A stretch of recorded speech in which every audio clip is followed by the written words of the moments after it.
Hey everyone, Lauren Jones here. Let's have a little discussion about employees versus independent contractors. Things changed in the past few years regarding AB5 and the change in independent contractor laws. You used to be able to have an independent contractor, and as long as you didn't have much control over them, it was fine. Now there's some changes to that.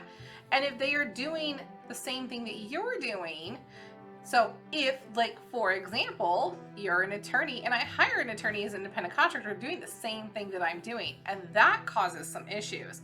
So there are changes in those independent contractor laws. Now, without getting into all of them, there are also a lot of exceptions that you can deal with. There's a lot of things you can think about with your business where maybe they are true independent contractors because they are doing this with various other different agencies and they have a business themselves.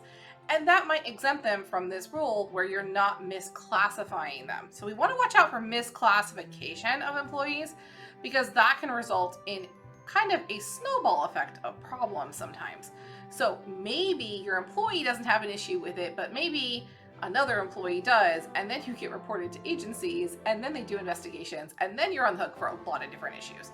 So you definitely want to watch that and think about it. Don't just think because I 1099 someone that's all you need to make them an independent contractor. That is not true. You definitely need to think about what they are doing for you and how they are doing it. And there is a risk-benefit analysis that has to be made sometimes for different businesses and their employees and what works best in that situation.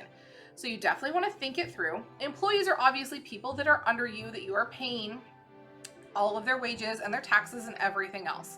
So we all know what employees are, but we are in California. We are a very employee favored state.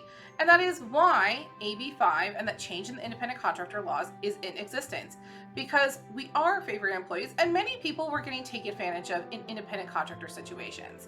So they're trying to protect people, but there's a lot of exceptions that you want to think about and take in consideration.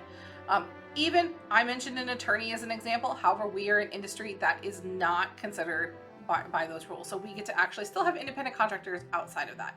So you want to think about those things. You want to talk to somebody. You want to look at your business and understand. And all of my business clients, we start talking about employees and they say they have independent contractors. I kind of go down a laundry list of questions, asking them a lot of things to figure out what works best for them and what they are doing and what they should be doing, because it's definitely an analysis that should happen. You may still land on the idea that we are having independent contractors, but maybe you don't. And you want to just make sure that if you are taking that risk and you are kind of pushing those boundaries a little bit, that you know that you have that risk there. It's the worst case to think that you are doing everything fine and then find out that you're not, and then get penalties and fines for that, which are significant. So you want to avoid that. So when you have your employees, if you are 1099ing them, if you are calling them independent contractors, if you are not paying their taxes like a normal employee, let's figure out why and figure out if that should be the way that you're doing it or not. If you have questions about your business, about business law, about your employees, including things about employment agreements and issues like that, as well as how are we classifying them, give us a call. Let us know. I will help you through that process. I am general counsel, like outside general counsel for a lot of different businesses, helping them through those processes and making sure that they're making the right decision as they go through that. So again, give us a call. Let's answer your questions. Let's figure out what decisions you're making and what decisions we should be making in the right direction.